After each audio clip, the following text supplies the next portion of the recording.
ಎಲ್ಲರೂ ಹೇಗಿದ್ದೀರಾ? I hope ಎಲ್ಲರೂ ಚೆನ್ನಾಗಿದ್ದೀರಾ ಅಂತ. ಇವತ್ತಿನ ವಿಡಿಯೋದಲ್ಲಿ ನಾನು ಇನ್ನೊಂದು ಆರೋಗ್ಯದ ಬಗ್ಗೆ ಮಾಹಿತಿಯನ್ನು ಕೊಡೋದಕ್ಕೆ ಇಷ್ಟಪಡ್ತೀನಿ. ಅದಕ್ಕೂ ಮೊದಲು ಯಾರೆಲ್ಲ ನನ್ನ ಚಾನಲ್ನ ಸಬ್ಸ್ಕ್ರೈಬ್ ಮಾಡದೆ ನೋಡ್ತಾ ಇದ್ದರೆ ದಯವಿಟ್ಟು ಸಬ್ಸ್ಕ್ರೈಬ್ ಮಾಡಿಕೊಡಿ. ಹಾಗೆ ಇದೇ ರೀತಿ ಆರೋಗ್ಯಕರವಾದ ಮಾಹಿತಿಗಳಿಗಾಗಿ ಬೆಲ್ ಐಕಾನ್ ಕೂಡ ಪ್ರೆಸ್ ಮಾಡಿಕೊಡಿ. ನಾನು ಹಾಕ್ತಕ್ಕಂಥ ವೀಡಿಯೋಸ್ ಫಸ್ಟ್ ನಿಮಗೆ ಬರುತ್ತೆ ಅಂತ ಹೇಳೋದಕ್ಕೆ ಇಷ್ಟಪಡ್ತೀನಿ.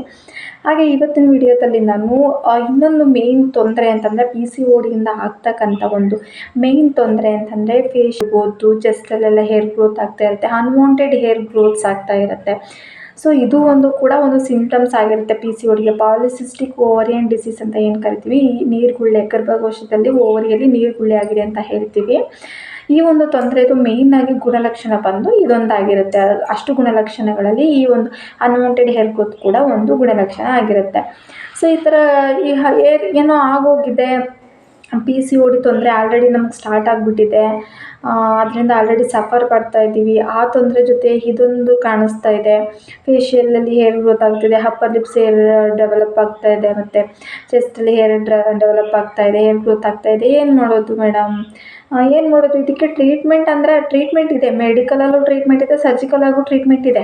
ಅದೆಲ್ಲ ಬರೀ ತಾತ್ಕಾಲಿಕ ಆಗಿರುತ್ತೆ ಅಷ್ಟೇ. ಪರ್ಮನೆಂಟಾಗಿ ನಿಮ್ಗೆ ಟ್ರೀಟ್ಮೆಂಟ್ ಬೇಕು ಅಂದರೆ ನೀವು PCODನೇ ಹೋಗ್ಲಾಡಿಸ್ಕೋಬೇಕು. ನಿಮ್ಮ ದೇಹದಲ್ಲಿ ಹಾರ್ಮೋನ್ಗಳು ಯಾವ ರೀತಿ ಅದು ಇಂಬ್ಯಾಲೆನ್ಸ್ ಆಗ್ತಾ ಇದೆಯೋ ಅದು ಬ್ಯಾಲೆನ್ಸ್ ಆಗಬೇಕು, ಮೇಂಟೈನ್ ಆಗ್ತಾ ಹೋಗಬೇಕು ಬಾಡಿಲಿ ಹಾರ್ಮೋನ್ಸ್. ಆವಾಗ ತಾನೇ ನೀವು ಅದನ್ನು ಪರ್ಮನೆಂಟಾಗಿ ಅದನ್ನು ಹೇರ್ ಗ್ರೋತ್ ಆಗಿರ್ಬೋದು, ಅನ್ವಾಂಟೆಡ್ ಹೇರ್ ಗ್ರೋತ್ಸ್ ಆಗಿರ್ಬೋದು, ಅನ್ವಾಂಟೆಡ್ ಆಗಿ ಅನ್ಕಂಟ್ರೋಲ್ ವೆಯ್ಟ್ ಗೇನ್ ಆಗಿರ್ಬೋದು, ಅದನ್ನು ಕಂಟ್ರೋಲ್ ಮಾಡ್ಕೊಳ್ಳೋದಕ್ಕೆ ಸಾಧ್ಯ. ಮತ್ತು ಈಗ ಮೇಡಮ್ ತಾತ್ಕಾಲಿಕವಾಗಿ ಯಾವುದಿದೆ ಟ್ರೀಟ್ಮೆಂಟ್ ಅಂದರೆ ರೆಗ್ಯುಲರಾಗಿ ಏನಂತಂದರೆ ಈ ಥರ ಫೇಶಿಯಲ್ ಹೇರ್ ಗ್ರೋತ್ ಆಗ್ತಿರ್ಬೋದು, ಅನ್ವಾಂಟೆಡ್ ಹೇರ್ ಗ್ರೋತ್ ಆಗ್ತಾಯಿದೆ ಅಂದರೆ ಅದಕ್ಕೆ ಕಾರಣ ಬಂದು ಮೇಲ್ ಆ್ಯಂಡ್ರೋಜನ್ ಹಾರ್ಮೋನ್ಸ್ ಬಂದು ಫೀಮೇಲಲ್ಲೇ ಜಾಸ್ತಿ ಉತ್ಪತ್ತಿ ಆಗ್ತಾ ಇರುತ್ತೆ. ಒಂದು ಆ್ಯಂಡ್ರೋಜನ್ ಅನ್ನೋ ಒಂದು ಹಾರ್ಮೋನ್ಸ್, ಇದು ಮೆನ್ ಹಾರ್ಮೋನ್ಸ್ ಆಗಿರುತ್ತೆ. ಇದು ಮೆನ್ ಹಾರ್ಮೋನ್ ಬಂದು ವುಮೆನಲ್ಲಿ ಜಾಸ್ತಿ ಉತ್ಪತ್ತಿ ಆಗ್ತಾ ಇರಬೇಕಾದ್ರೆ ಅದು ಹಾರ್ಮೋನ್ ಇಂಬ್ಯಾಲೆನ್ಸ್ ಆಗೋದ್ರಿಂದ ನಮಗೆ ಈ ಥರ PCOD ಬರೋದು, ಮತ್ತು ಈ ಥರ ಹೇರ್ ಗ್ರೋತ್ಸ್ ಆಗ್ತಾ ಇರೋದು. ಮತ್ತು ಪಿಂಪಲ್ ಕೂಡ ಬರ್ತಾ ಇರುತ್ತೆ, ಇದಕ್ಕೆ ಆ್ಯಕ್ನೆ ಪ್ರಾಬ್ಲಮ್ ಆಗುತ್ತೆ, ಮತ್ತು ಹೆವಿ ಆಯಿಲ್ ಸ್ಕಿನ್ ಇರುತ್ತೆ, ತುಂಬಾ ಆಯಿಲ್ ಸ್ಕಿನ್ ಇರುತ್ತೆ, ಪಿಂಪಲ್ಸ್ ಕೂಡ ಬರ್ತಾ ಇರುತ್ತೆ. ಇದಕ್ಕೆ ಟ್ರೀಟ್ಮೆಂಟ್ ಅಂತ ಬಂದಾಗ ಈ ವ್ಯಾಕ್ಸ್ ಮಾಡ್ತಾರೆ, ಪಾರ್ಲರ್ಗಾಗಿರ್ಬೋದು ಅಥವಾ ಮನೇಲಾಗಿರ್ಬೋದು ವ್ಯಾಕ್ಸ್ ಮಾಡ್ಕೋತಾರೆ, ಬಿಟ್ಟರೆ ಶೇವಿಂಗ್ ಮಾಡ್ಕೋತಾರೆ.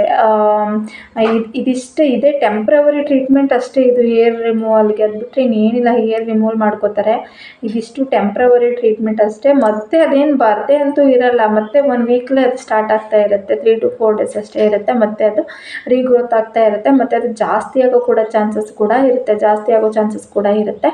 ಮತ್ತು ಈ ಅನ್ವಾಂಟೆಡ್ ಹೇರ್ ಗ್ರೋತು ಈ PCODಯಲ್ಲಿ ತುಂಬಾ, ಈಗ ಒಂದು 100% ಹೆಣ್ಮಕ್ಳು PCOD ಸಮಸ್ಯೆಯಿಂದ ಬಾಳ್ತಾ ಇದ್ದಾರೆ ಅಂದರೆ 100%ಅಲ್ಲಿ 90% ಮೆಂಬರ್ಸ್ಗೆ PCOD ಕಾರಣದಿಂದ ಈ ಹೇರ್ ಗ್ರೋತ್ ಆಗ್ತಾ ಇರುತ್ತೆ, ತಿಕ್ಕಾಗಿ ಬ್ಲ್ಯಾಕಾಗಿ ಆಗ್ತಾ ಇರುತ್ತೆ, ಮತ್ತು ಫೇಶಿಯಲಲ್ಲೆಲ್ಲ ಇರುತ್ತೆ, ಅಪ್ಪರ್ ಲಿಪ್ಸಲ್ಲೆಲ್ಲ ಇರುತ್ತೆ, ಈ ಥರ ಹೇರ್ ಗ್ರೋತ್ ಆಗ್ತಾ ಇರುತ್ತೆ. ಮೆಡಿಕಲ್ ಟ್ರೀಟ್ಮೆಂಟ್ ಅಂದರೆ ಅದೇ ಹಾರ್ಮೋನ್ ಪಿಲ್ಸ್ ಎಲ್ಲ ಕೊಡ್ತಾರೆ, ಬರ್ತ್ ಪಿಲ್ಸ್ ಕೊಡ್ತಿರ್ತಾರೆ. ಅದು ತಗೊಂಡ್ರೆ ಒಂದು ಸ್ವಲ್ಪ ದಿನ, ಅದನ್ನು ಅಷ್ಟೇ ಹಾರ್ಮೋನ್ ಇಂಬ್ಯಾಲೆನ್ಸ್ ಆಗಿರೋದು ಬ್ಯಾಲೆನ್ಸ್ ಆದ್ರೇನೂ ಓಕೆ, ಬ್ಯಾಲೆನ್ಸ್ ಆಗಿಲ್ಲ ಅಂತಂದರೆ ಅದರಿಂದನೂ ಸೈಡ್ ಎಫೆಕ್ಟ್ ಇರುತ್ತೆ, ಮತ್ತು ಹೇರ್ ಗ್ರೋತು ಕಂಟ್ರೋಲ್ ಆಗಿದ್ರೂ ಮತ್ತೆ ರೀಗ್ರೋತ್ ಆಗೋ ಚಾನ್ಸಸ್ ಜಾಸ್ತಿ ಇರುತ್ತೆ. ಅದು ಬಿಟ್ಟರೆ ಸರ್ಜಿಕಲ್ ಮೆಥಡ್ ಫೈನಲ್ ನಾನು ತುಂಬಾ ಹೇರ್ ಗ್ರೋತ್ ಆಗಿದೆ, ಡಿಸ್ಕಂಫರ್ಟ್ ಇದೆ, ಇರಿಟೇಟ್ ಆಗ್ತಾ ಇದೆ ಅನ್ನೋ ಥರ ಆದರೆ ಸರ್ಜಿಕಲಲ್ಲಿ ಏನು ಟ್ರೀಟ್ಮೆಂಟ್ ಅಂದರೆ ಹೇರ್ ರಿಮೂವಲ್ ಮಾಡಿಸ್ಕೋತಾರೆ, ಈ ಲೇಸರ್ ಥೆರಪಿ ಎಲ್ಲ ಮಾಡಿಸ್ಕೋತಾರಲ್ಲ, ಲೇಸರ್ ಟ್ರೀಟ್ಮೆಂಟ್ ಎಲ್ಲ ಕೊಡಿಸ್ಕೋತಾರಲ್ಲ, ಅದೇ ಒಂದು ಸರ್ಜಿಕಲ್ ಟ್ರೀಟ್ಮೆಂಟ್ ಆಗಿರುತ್ತೆ. ಲೇಸರ್ ಥೆರಪಿ ಅಥವಾ ಲೇಸರ್ ಟ್ರೀಟ್ಮೆಂಟ್ ಇದೇ ಒಂದು ಸರ್ಜಿಕಲ್ ಟ್ರೀಟ್ಮೆಂಟ್ ಆಗಿರುತ್ತೆ. ಬಟ್ ಎಷ್ಟು ಅಂತ ಕೊಡಿಸ್ತೀರ ನೀವು ಲೇಸರ್ ಟ್ರೀಟ್ಮೆಂಟ್ ಆಗಿರ್ಬೋದು, ಲೇಸರ್ ಥೆರಪಿ ಎಷ್ಟು ಅಂತ ಕೊಡಿಸೋಕ್ಕಾಗತ್ತೆ? ಮತ್ತೆ ರೀಗ್ರೋತ್ ಆಗ್ತಾ ಇದ್ದಾಗ ಮತ್ತೆ ತೊಂದರೆ ಆಗ್ತಾ ಇರುತ್ತೆ. ಸೊ ಇದಕ್ಕೆ ಬೆಸ್ಟ್ ಮೆಥಡ್ ಏನಂತಂದರೆ ನೀವು PCODನೇ ಕಂಟ್ರೋಲ್ ಮಾಡ್ಕೋಬೇಕು, PCODನೇ ಹೋಗ್ಲಾಡಿಸ್ಬೇಕು. ಹೋಮ್ ರೆಮಿಡೀಸ್ ಎಲ್ಲ ಮಾಡ್ತಾರೆ, ಅದರಿಂದ ಅರಿಶಿನ ಹಚ್ಕೋತಾರೆ, ಅರಿಶಿನ ಜೊತೆ ಹಾಲಿನ ಕೆನೆ, ಮೊಸರು ಎಲ್ಲ ಮಿಕ್ಸ್ ಮಾಡಿ ಲೆಮನ್ ಎಲ್ಲ ಹಚ್ಕೋತಾರೆ. ಬಟ್ ಎಲ್ಲ ತಾತ್ಕಾಲಿಕವಾದ ಟ್ರೀಟ್ಮೆಂಟ್ ಆಗಿರುತ್ತೆ, ತಾತ್ಕಾಲಿಕವಾಗಿ ಅದು ಹೋಗ್ಲಾಡಿಸ್ಕೊಂಡಿರ್ತಾರೆ, ಮತ್ತೆ ಅದು ರೀಗ್ರೋತ್ ಆಗೋ ಚಾನ್ಸಸ್ ಇರುತ್ತೆ. ಮತ್ತು ಅದು ತಾತ್ಕಾಲಿಕವಾಗಿ ನೀವು ಟ್ರೀಟ್ಮೆಂಟ್ ಎಲ್ಲ ತಗೊಂಡಾಗ ಅದು ತಾತ್ಕಾಲಿಕವಾಗಿರುತ್ತೆ, ಟೆಂಪ್ರವರಿ ಆಗಿ ಮತ್ತೆ ಹೇರ್ ಗ್ರೋತ್ ಆಗಿ ಸ್ಟಾರ್ಟ್ ಮಾಡಿದಾಗ, ಮತ್ತೆ ಸಿಂಪ್ಟಮ್ಸ್ ಕಾಣಿಸ್ಕೊಳ್ಳೋಕೆ ಸ್ಟಾರ್ಟ್ ಮಾಡಿದಾಗ ಮತ್ತೆ ಸ್ಟ್ರೆಸ್ ಆಗ್ತಾ ಇರುತ್ತೆ, ಅಯ್ಯೋ ಏನು ಮಾಡೋದು, ಈ ಥರ ಆಗ್ತಾ ಇದೆಯಲ್ಲ ಅಂತ. ಬೆಟರ್ ಟು ವೇ ಅಂತಂದರೆ PCODನೇ ಹೋಗ್ಲಾಡಿಸ್ಕೊಳ್ಳೋದು, PCOD ತೊಂದರೆಯಿಂದನೇ ಹೊರಗಡೆ ಬರೋದು. ವೈದ್ಯರನ್ನು ಭೇಟಿ ಮಾಡಿ ಕರೆಕ್ಟಾಗಿ ಅವ್ರು ಕೊಟ್ಟಂಥ ಮೆಡಿಷನನ್ನು ತಗೊಂಡು ಫಾಲೋ ಅಪ್ಗೆ ಹೋಗಿ PCODನೇ ನಮ್ಮ ದೇಹದಿಂದ ಕಿತ್ತೆಸೆಯುವಂಥದ್ದೇ ಒಂದು ಪರ್ಮನೆಂಟ್ ಆದಂಥ ಸೊಲ್ಯೂಷನ್ ಆಗಿರುತ್ತೆ. ಅದೆಲ್ಲ ನಿಮ್ಮ ಕೈಲೇ ಇರೋದು. ಅದಕ್ಕೆ ನೀವು ಹಣನೂ ಖರ್ಚು ಮಾಡಬೇಕಾಗಿಲ್ಲ. ಪ್ರಾಪರಾಗಿ ಡೈಲಿ ಎಕ್ಸಸೈಸ್ ನಾನು ಆಲ್ರೆಡಿ ವೀಡಿಯೋಸ್ ಮಾಡಿ ಹಾಕಿದ್ದೀನಿ. ಕರೆಕ್ಟಾಗಿ ಡೈಲಿ ಎಕ್ಸಸೈಸ್ ಮಾಡಿ, ವಾಕ್ ಮಾಡಿ, ಹೈ ಶುಗರ್ ಇರ್ತಕ್ಕಂಥ ಫ್ರೂಟ್ಸ್ ಆಗಿರ್ಬೋದು, ಸ್ವೀಟ್ಸ್ ಆಗಿರ್ಬೋದು, ಯಾವುದೇ ಐಟಮ್ಸ್ಗಳನ್ನ ತಿನ್ನಬೇಡಿ. ಜಂಕ್ ಫುಡ್ಗಳನ್ನ ತಿನ್ನಬೇಡಿ. ವೆಯ್ಟ್ ರೆಡ್ಯೂಸ್ ಮಾಡ್ಕೊಳ್ಳಿ. ವೆಯ್ಟ್ ಗೇನ್ ಇದ್ದರೆ ವೆಯ್ಟ್ ರೆಡ್ಯೂಸ್ ಮಾಡ್ಕೊಳ್ಳಿ.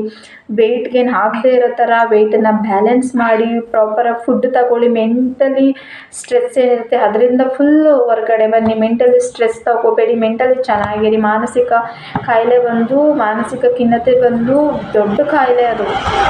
ಯಾರೆಲ್ಲ ನನ್ನ ಚಾನಲನ್ನು ಸಬ್ಸ್ಕ್ರೈಬ್ ಮಾಡದೆ ನೋಡ್ತಾ ಇದ್ದೀರಾ, ದಯವಿಟ್ಟು ಪಟ್ ಅಂತ ಸಬ್ಸ್ಕ್ರೈಬ್ ಮಾಡಿ. ಹಾಗೆ ಇದೇ ರೀತಿಯ ಆರೋಗ್ಯಕರವಾದ ಮಾಹಿತಿಗಳಿಗೆ ಬೆಲ್ಲೈಕನ್ ಕೂಡ ಪ್ರೆಸ್ ಮಾಡಿಕೊಡಿ ಅಂತ ಹೇಳೋದಕ್ಕೆ ಇಷ್ಟಪಡ್ತೀನಿ. ಮತ್ತು ಕೆಲವೊಬ್ಬರಿಗೆ PCOD ಇರೋದಿಲ್ಲ.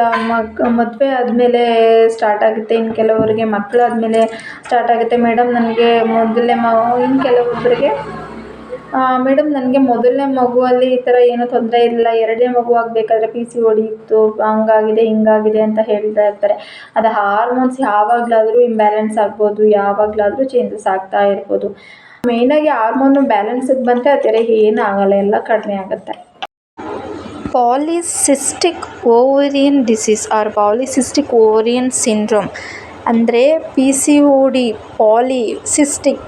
ಮಲ್ಟಿಪಲ್ ಸಿಸ್ಟ್ ಏನಾಗಿರುತ್ತೆ, ಮಲ್ಟಿಪಲ್ ಸಿಸ್ಟ್ ಅಲ್ಲಿ ಫಾರ್ಮೇಷನ್ ಆಗಿರುತ್ತೆ ಓವರಿಯಲ್ಲಿ. ಎರಡೂ ಕಡೆ right side and left side ಎರಡೂ ಓವರಿ ಇರುತ್ತೆ. ಎರಡೂ ಕಡೆಯಿಂದ ಎಗ್ ಪ್ರೊಡ್ಯೂಸ್ ಆಗ್ತಾ ಇರುತ್ತೆ. ಪ್ರತಿ ತಿಂಗಳು ಒಂದೊಂದು ಎಗ್ ಪ್ರೊಡ್ಯೂಸ್ ಆಗ್ತಾ ಇರುತ್ತೆ. ಇನ್ನಷ್ಟು ಮಾಹಿತಿಗಾಗಿ ಸಬ್ಸ್ಕ್ರೈಬ್.